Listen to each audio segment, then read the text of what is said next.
Assalamu alaikum. How are you? I'm sure you are fine at home. Class 7. Today we are going to start here a lecture, new lecture. बेटे हम लोग आज से पहले trigonometric ratio chapter 11 हम कर चुके हैं, ठीक है। हमने उसकी बुकलेट नहीं की थी, वर्कशीट फ्रॉम बुकलेट, तो आज मैं आपको वो सॉल्व करवाने लगी हूँ।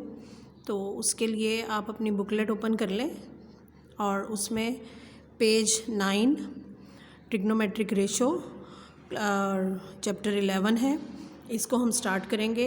आपने सबसे पहले तो इस पे डेट एंड डे मार्क करनी है। डेट एंड डे के लिए आपके पास आज कौन सी डेट है?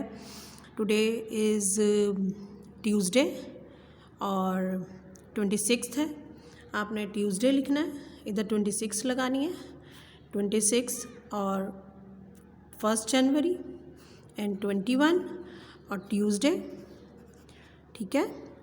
और उसके बाद आपने यहाँ पे देखें लेबल द फिगर है, और लेबल आपने करनी है, ये आपको पता है राइट एंगल ट्रायंगल है, और इसमें जहाँ पे भी हमारा एंगल गिवन होता है उसको हम ये एंगल के अकॉर्डिंग इस ट्रायंगल को लेबल करते हैं।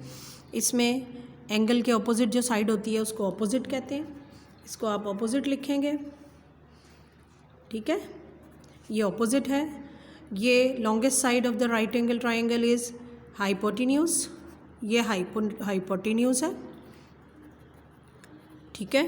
और जिस लाइन पे एक साइड पे राइट एंगल होता है और एक साइड पे एक गिवन एंगल होता है उसको हम बोलते हैं adjacent. This is called adjacent, ठीक है। इसको आप एडजेसेंट फिल करेंगे, ठीक। उसके बाद आपने ब्लैंक्स फिल करनी है। ये आपकी लेबल हो गई है, डायग्राम फिगर जो थी ये लेबल हो गई है। अच्छा जी, अब उसके बाद आपने ब्लैंक्स को फिल करना है। TOA represents tan. टैन हमारे पास एक रेशो है और उसके OA represents opposite over adjacent, ठीक है। इसी तरह से CAH का रिप्रेजेंट्स कॉस, और कॉज को रिप्रेजेंट करता है ये C for cause and A for adjacent, ठीक है, डिवाइडेड बाय हाइपोटेन्यूज। ये हमारी रेशो की जो फाइंड करते हैं हम, उसके लिए जो फार्मूलाज होते हैं ये वो हमने फिल करने हैं। फिर है SOH represents sine of opposite over hypotenuse, ठीक है, ये भी हमारा फिल हो गया। These 3 ratios are known as trigonometric ratio. Trigonometric ratio, ठीक है। उसके बाद है the longest side of right angle triangle is called the hypotenuse. आपको ये पता होना चाहिए कि जो longest side of right angle triangle होती है वो होती है hypotenuse.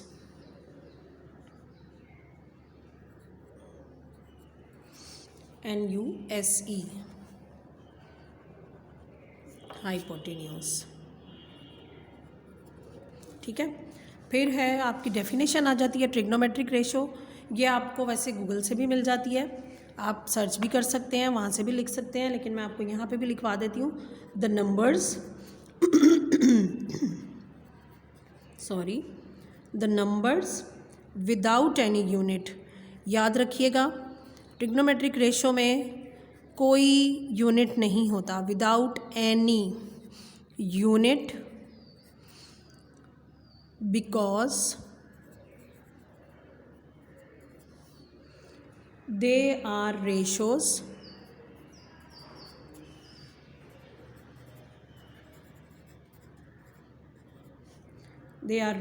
of one length to another, one length to an other length in right angle triangle. जैसे देखिए ना, ये राइट एंगल ट्रायंगल है, इसी की लेंथ्स हैं, कहीं एडजेसेंट है अपोजिट के साथ, कहीं अपोजिट है हाइपोटेन्यूज के साथ, कहीं अपोजिट है एडजेसेंट के साथ, ठीक है।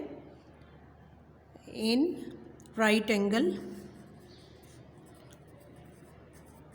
ट्रायंगल, और ये आप याद रखिएगा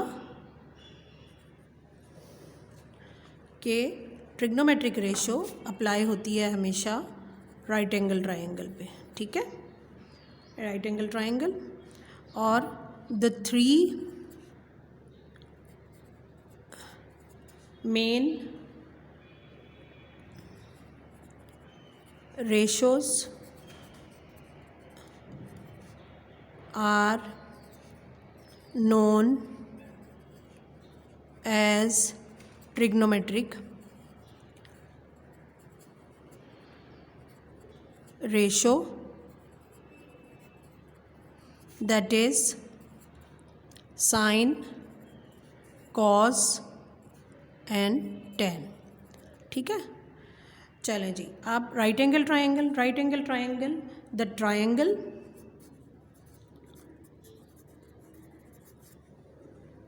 with only one right angle, ठीक है, is called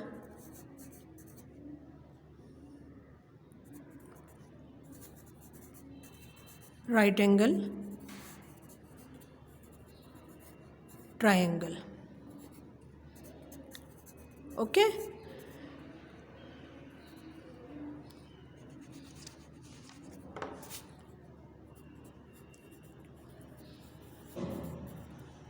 चलें जी, इसके बाद हमारा जो नेक्स्ट चैप्टर है वो है चैप्टर 17। चैप्टर 17 में आपने जो कंप्लीट किया था हमने वो, उसके बाद हमने उसकी वर्कशीट भी नहीं सॉल्व की थी। एक्चुअली वर्कशीट जो है वो 16 और 17 दोनों चैप्टर्स की इकट्ठी कंबाइन है।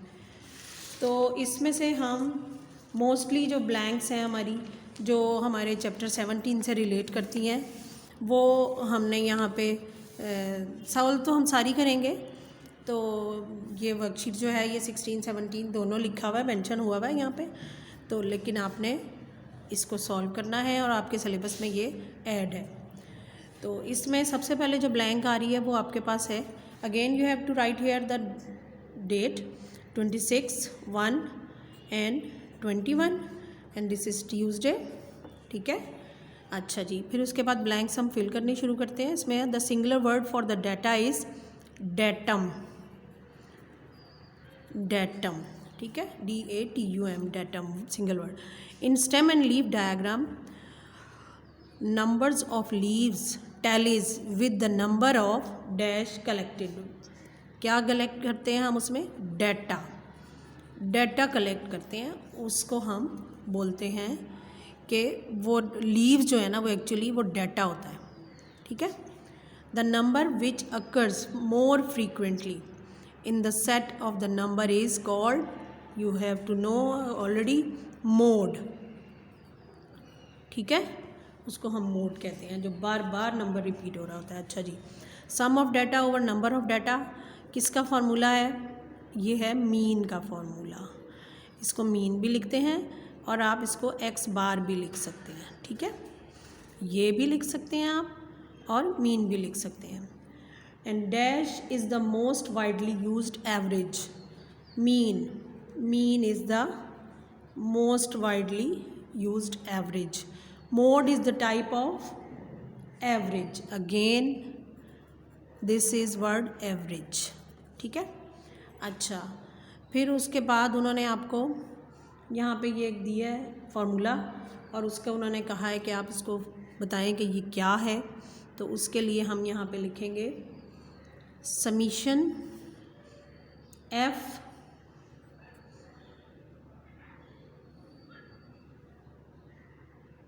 X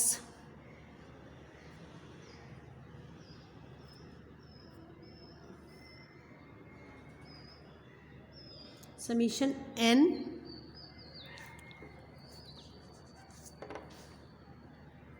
F N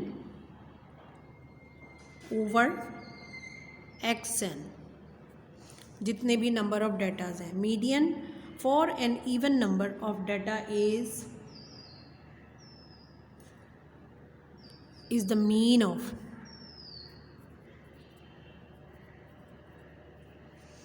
middle values, 2 middle values, ठीक है।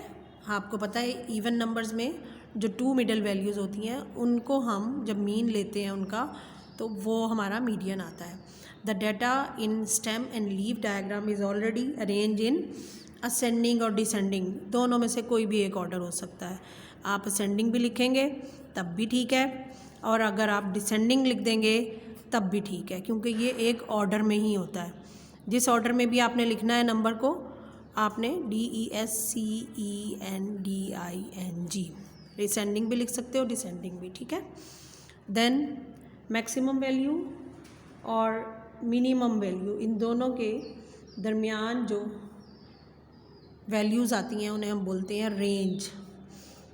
ये आप बस ब्लैंक फिल कर लें। एक्चुअली रेंज होती है कि जो एक मैक्सिमम वैल्यू होती है और उसके बाद एक मिनिमम वैल्यू होती है, उनके दरमियान का जो डिफरेंस होता है उसे बोलते हैं रेंज। फिर है all values in data are used in calculating the mean, ठीक है। फिर उसके बाद आपके पास है when set of data contain extreme values dash is a better indicator, median is the better indicator, ठीक है जी। उसके बाद है again dash is average for describing economic, sociological and educational data. Again median is a word, okay. Then dash is an average which is more useful in business planning as measure of popularity. Mode is the word. A set of data can be described by numerical quantities called ungrouped data. Ungrouped data.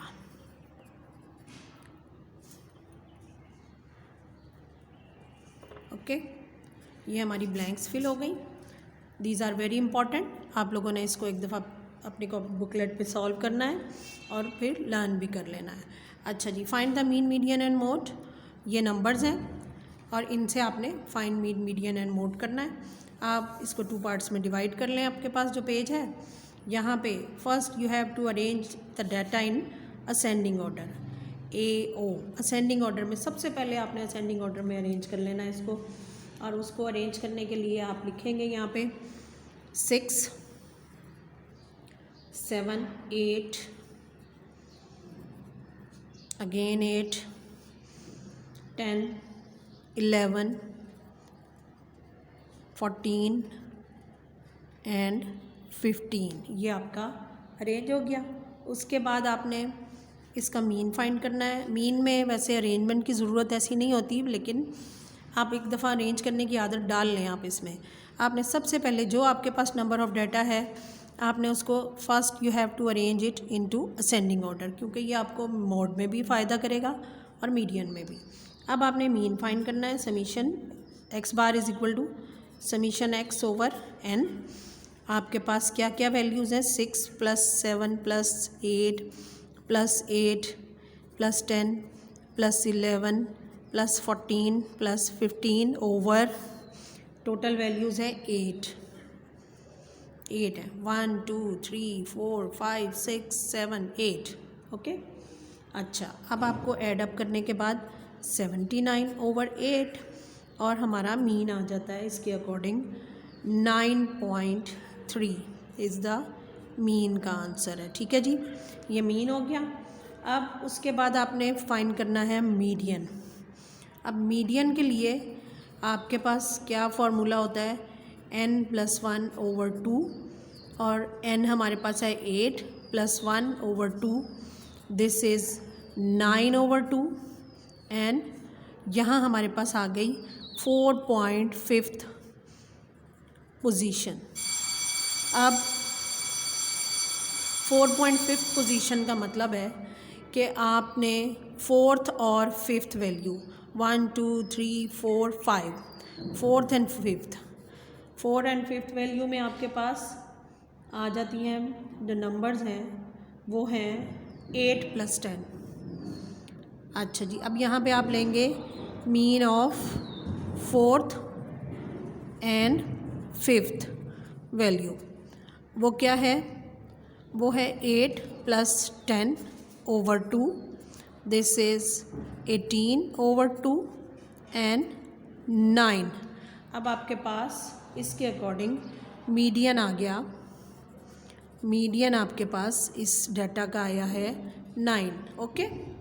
अच्छा, अब mode के लिए हम देखते हैं जो most frequently occurring data है वो है 8। So mode is equal to 8। This is the end of the booklet of worksheet of chapter 17। ठीक है, इसमें से आपने ब्लैंक्स भी लर्न करनी है, ट्रिग्नोमेट्रिक रेशियो की फिर डेफिनेशन भी लर्न करनी है, और आपने जितने भी इसमें ब्लैंक्स आई हैं आपकी उनको सबको अच्छी तरह से लर्न करना है। ये आपके लिए बहुत फ़ायदा करेगा। ठीक है, these are very important. Okay, thank you, अल्लाह हाफिज़।